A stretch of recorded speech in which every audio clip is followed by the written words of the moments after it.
So, ito naman guys. Yung isang gulong ko, 24. Ilalagay ko siya sa 32. Ang current reading niya ngayon, ang kinabit ko, ay 24. So, start na natin. So, ayan.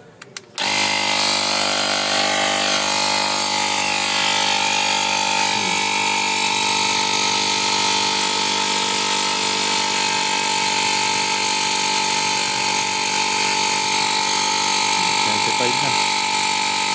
Hanggang 32 yan. 32 yung sinetup ko na ano ng gulong. Automatic naman yan eh.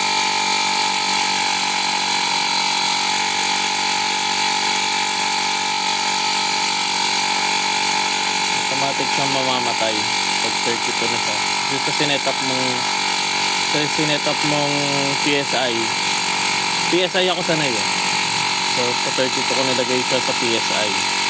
Ang normal talaga, ang kadalasan ginagamit ko, 32 sa harapan, tapos mga 42 or 43 sa likod. Especially pag may karga ka sa likod.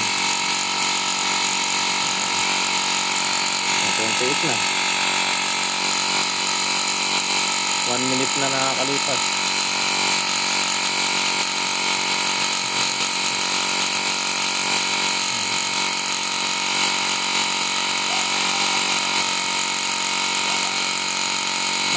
Sa ganong minute, ayan, nakahawakan ko yung device eh.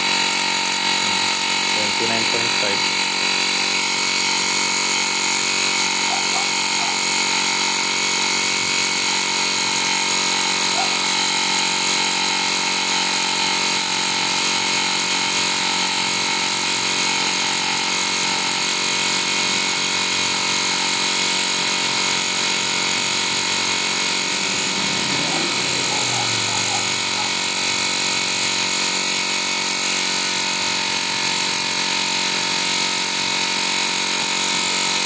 So, importante to kahit saan to, kahit sa motor nyo, kahit sa ano nyo, kahit sa e-bike nyo, kahit dito sa van nyo.